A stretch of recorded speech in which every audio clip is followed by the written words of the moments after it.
Hello everyone, this is Kumari Sangeeta. Again, warm welcome to my YouTube channel. Today I am going to discussing about MCQs on sterilization and disinfection series 4, question number 17. Which one of the following giveaway statements are incorrect for hot air oven? It is first option hazardous to laboratory workers, B non-potential risk while using a hot air oven, inexpensive and easy to handle, takes long time. इनमें से कौन सा statement जो कि hot air oven के लिए सही नहीं है, गलत है?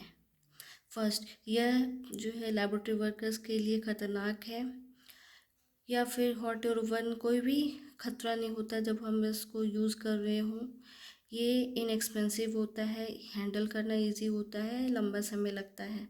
इनमें से कौन सा आंसर जो कि हॉट एयर ओवन के लिए जो कि गलत है? तो first option is hazardous to laboratory workers. Hot air oven हम जो है हम आर्टिकल्स को स्टेलाइज करने के लिए यूज़ करते हैं, आर्टिकल्स को ड्राई और उसके सरफेस से माइक्रोऑर्गेनिजम्स को किल करने के लिए यूज़ कर रहे होते हों। लेकिन अगर हम हॉट एयर ओवन को, यस ये हैजार्डस होता है। फर्स्ट ऑप्शन में क्या है, hazardous to laboratory workers, yes ये हैजार्डस होता है लैबोरेटरी वर्कर्स के लिए।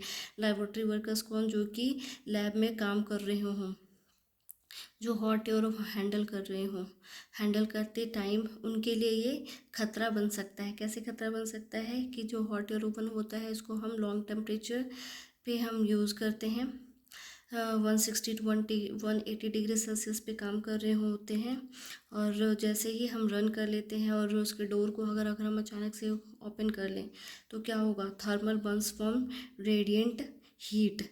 हम अचानक से अगर मान लिया तुरंत हमने चलाया और तुरंत हमने डोर को ओपन किया as soon as possible, then क्या होगा, ये तुरंत से जो है हमें हमारे हाथ फेस झलसने के चांसेस हो सकते हैं, हमारे जो है हाथ जलने के चांसेस हो सकते हैं, जिससे कि और फायर एंड एक्सप्लोजन रिस्क होने का, फायर एंड एक्सप्लोजन रिस्क है। इससे क्या होगा, जो भी वैसे मटेरियल्स को, वैसे आर्टिकल्स को हम इसमें ना प्लेस करें जो कि तुरंत से जल जाएं, जैसे कि फ्लेमेबल और कम्बस्टेबल आर्टिकल्स को हम ना प्लेस करें, जैसे पेपर हो गया, वुड हो गया, कुछ वैसे प्लास्टिक हो गया जो कि जिससे कि फायर होने के चांसेस हो। वैसे हम जो है अगर मैं थर्मोस्टेट उसमें जो है अगर हमारा थर्मोस्टेट सही से काम नहीं कर रहा हो तो कहीं से क्या होगा, टेम्परेचर जो है वो अनकंट्रोलेबली वो राइज़ करेगा।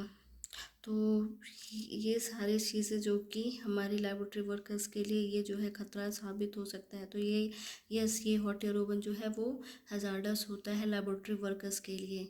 Second option, low potential risk while using a hot air oven, ये लगभग ये सेम है, कोई भी खतरा नहीं है जब हम हॉट एयर ओवन करते हैं। फर्स्ट ऑप्शन तो था कि हॉट एयर ओवन यूज करने के टाइम लेबोरेटरी वर्कर्स के लिए खतरा है, ये खतरा हो सकता है, खतरा होता है। दूसरा है कि हम हॉट एयर ओवन को यूज़ करते हैं तो कोई खतरा नहीं है। तो ये जो हमारा जो बी ऑप्शन है, ये हॉट एयर ओवन जब हम यूज़ करते हैं तो उस टाइम पे यस ये ख़तरनाक होता है। तो हमारा ये जो ऑप्शन है ये गलत है हॉट एयर ओवन के लिए। नेक्स्ट ऑप्शन क्या है, ये इनएक्सपेंसिव है और इजी टू हैंडल। इसको जब हम ये परचेज़ करते हैं तो ये मिनिमम अमाउंट में हम इसको बाई कर सकते हैं और इसको हैंडल करना भी इजी होता है एज़ कम्पेयर टू हमारा ऑटोक्लेव, जिसमें कि हमें वाटर ऐड करने की ज़रूरत होती है। इसमें नो नीड टू ऐड और put some water inside the chambers, और ये yes it takes a long time, yes इसमें जो है लंबा समय लगता है। तो ये हमारा जो राइट आंसर क्या होगा, इनमें से फर्स्ट जो हैजार्डस होते हैं लैबोरेटरी वर्कर्स के लिए, यस इनएक्सपेंसिव है, हैंडल करना इजी है एज़ कम्पेयर टू ऑटोक्लेव, इसमें लंबे समय लगते हैं।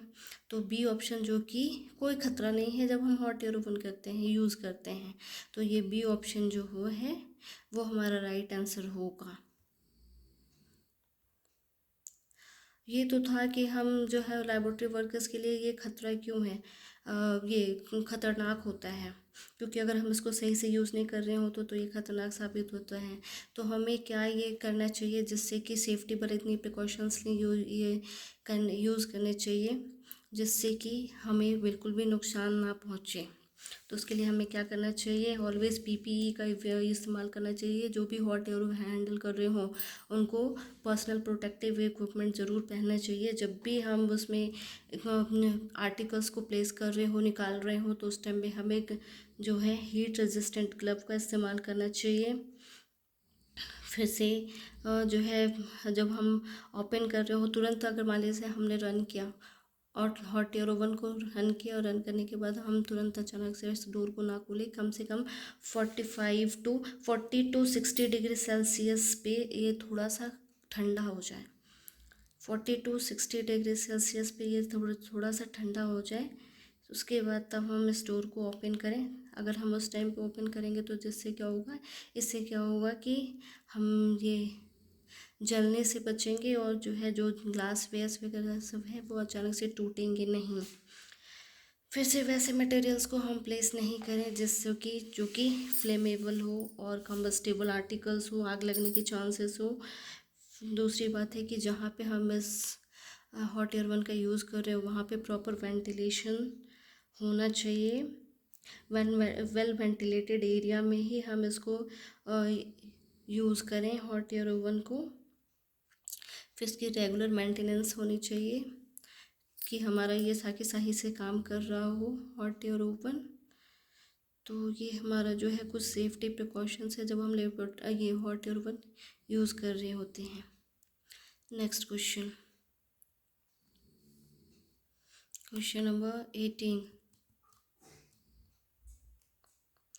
The refrigerated shelf life of fresh pressurized milk STST is dash around 1 year, around 2 to 3 weeks, around 2 year, around 2 to 3 days।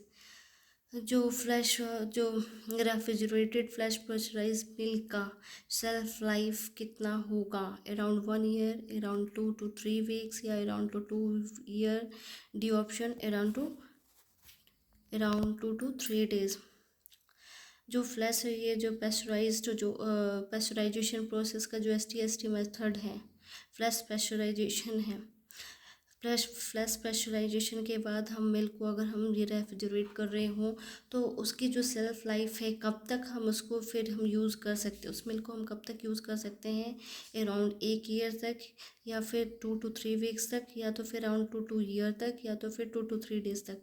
हमारा पेस्चराइजेशन जो है हम करते ही इसीलिए हैं ताकि इसमें से जो भी माइक्रोनिज़म हो वो कील हो जाए। माइक्रोनिज़म जब वो कील हो जाते हैं तो जिससे कि ये जो हम इसको रेफ्रिजरेट करके रखेंगे तो ये हमारा जो पेस्चराइज्ड जो मिल्क होता है इसको हम अराउंड 2 to 3 weeks तक हम रेफ्रिजरेट कर सकते हैं। 1 साल तो बहुत ज़्यादा हो जाएगा, 2 years भी बहुत ज़्यादा हो जाएगा, और 2 to 3 days तो बहुत कम ही हो जाएगा। Right option is 2 to 3 weeks। Next question. Purpose of pasteurization is, first option is to eliminate dangerous bacteria, making milk safe for human consumption. C option is to improve shelf life of liquid foods. D all। Pasteurisation करने का हमारा purpose क्या है, purpose है first option है dangerous bacteria को हटाना, making milk safe for human consumption, milk को मानव के उपयोग के लिए सुरक्षित करना, इसकी जो भी लिक्विड फूड्स होता है उसकी सेल्फ लाइफ को इम्प्रूव करना। तो क्या होगा, ये इसमें से जो सभी होगा ये राइट कि जो हमारा डी होगा ऑप्शन वो ऑल ऑफ दी वो सभी होगा। हमारा मेन मोटिव क्या होता है, हम कोई भी लिक्विड फूड वगैरह सबको हम पेस्चराइज क्यों करते हैं, पेस्चराइजेशन टेक्निक का इस्तेमाल क्यों करते हैं, क्योंकि जब भी माइक्रोऑर्गेनिजम्स इसमें अगर प्रेजेंट होंगे तो वो कील हो जाएंगे। जैसे डेंजरस बैक्टीरिया, फॉर एग्जांपल जैसे माइकोबैक्टीरियम ट्यूबरक्लोसिस हो गया, लिस्टेरिया हो गया, साल्मोनेला हो गया, तो कॉक्सिला बर्निटी होगा, जिससे कि जो कि हमारे मिल्क को क्या करेगा, स्पॉइल कर देगा। तो वैसे बैक्टीरिया को ये पेस्चराइजेशन मेथड के थ्रू हम क्या करते हैं, किल करते हैं मिल्क सेफ, जिससे कि हम जो है जो भी जो ये पर्सन है जो भी यूज़ कर रहे हों, तो हम सेफली इस मिल्क को हम यूज़ कर सकें। तो ये हमारा बी भी राइट आंसर होगा इसकी, जिससे कि क्या हो जाती है, अगर मान ली अगर जो भी लिक्विड फूड है, जैसे कि बियर हो गया, जूसेस हो गया, वाइन हो गया, मिल्क हो गया, ये सब में अगर कोई भी माइक्रोऑर्गेनिज्म्स प्रेजेंट होते हैं तो वो क्या करेगा, हमारे जो भी लिक्विड फूड्स हैं उसको स्पॉइल कर देंगे। तो उसको स्पॉइल अगर मान लीजिए अगर वो कील हो जाएंगे तो वो हमारा जो इसकी जो सेल्फ लाइफ है वो ऑलरेडी वो बढ़ जाती है, इम्प्रूव हो जाती है। तो हमारा राइट आंसर क्या होगा, डी होगा। Next question, question number 20। The various temperature and time for hot air oven is, first option is 150 degrees Celsius for 150 minutes, 2.5 hours, 160 degrees Celsius for 60 minutes, 1 hour, 170 degrees Celsius for 30 minutes, half hour, all of the above। तो बहुत सारे जो temperature time hot air oven के लिए use किए जाते हैं वो है, बहुत सारे टेम्परेचर और जो टाइम जो हॉट एयर ओवन के लिए है 150 डिग्री सेल्सियस फॉर 150 मिनट्स। अगर आवर में देखा जाए तो 2.5 आवर्स होता है, ये करेक्ट है। Second B option 160 degree Celsius for 60 minutes, ये भी करेक्ट है। C option is 170 degree Celsius for 30 minutes, अगर हम 170 डिग्री सेल्सियस यूज़ कर रहे हो तो 30 मिनट्स तक हम करते हैं, ये भी करेक्ट है। तो हमारा राइट आंसर क्या होगा, all of the above. Next question,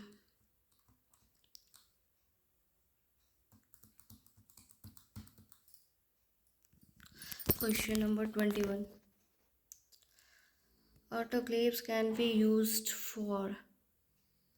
Autoclaves can be used for, first option is moisture resistant articles, B heat resistant articles, C moisture sensitive articles, D all of the above। Articles को हम use कर सकते हैं moisture resistant articles, यानी कि जो वैसे articles जो कि मॉइस्चर सह पाए, हीट को सह पाए, या फिर जो है जो मॉइस्चर को नहीं सह पाता हो, या फिर इनमें से सभी आंसर होगा। क्या होगा इसमें से राइट आंसर, तो ऑटोक्लेव को हम यूज़ कर सकते हैं। वैसे ऑटोक्लेव हम यूज़ ही करते हैं, इसमें हम क्या करते हैं, वाटर ऐड करते हैं और मॉइस्चर के थ्रू आर्टिकल्स को हम स्टेलाइज़ करते हैं। तो हम वैसे ही आर्टिकल्स को हम उसमें डालते हैं, स्टेलाइज़ करते हैं, जो कि मॉइस्चर रेजिस्टेंट आर्टिकल हो, जो मॉइस्चर को सह पाए, नमी को सह पाए और जो हीट को सह पाए। नमी अगर मान लीजिए जैसे कि जो स्टीम निकलता है, तो जो गर्म जो स्टीम यानी कि जो गर्म भाप निकलता हो, डेट मीन्स की heat resistant article and moisture resistant article. तो इनमें से जो हमारा C option moisture sensitive articles क्या होगा, डी। यहाँ पे मैंने कुछ मिस्टेक किया है, यहाँ पे ऑप्शन होना चाहिए था हमारा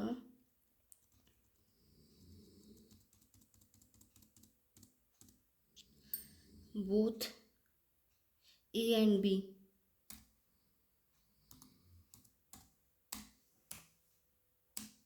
एंड बी, ये हमारा राइट आंसर होगा ऑल ऑफ द अबव, क्योंकि इसमें जो है मैं आंसर है वो ही नहीं डला है। तो राइट आंसर हमारा क्या होगा, बोथ ए एंड बी होगा। कैसे कि वैसे हम आर्टिकल्स को हम इसमें प्लेस करते हैं जो कि मॉइस्चर को सह पाए, जो हीट को सह पाए। ठीक है, जैसे कि हमारा जो ये ग्लास वेयर्स हो गया, जो कल्चर मीडिया हो गया, और जो भी लेबोरेटरी लिनन्स हो गए, तो उसको हम इसमें प्लेस करते हैं। वैसे आर्टिकल्स को हम प्लेस नहीं करते हैं जो कि मॉइस्चर के प्रति संवेदनशील हो, मॉइस्चर सह नहीं पाए, जैसे जस्टिंग पाउडर हो गया, फिर से ऑयल ग्रेसेस वगैरह सबको हम इस ऑटोक्लेव में हम यूज़ नहीं करते हैं। तो हमारा राइट आंसर क्या होगा? बोथ ए एंड बी, ये हमारा राइट आंसर होगा। If you like my videos please like, subscribe and comment on it.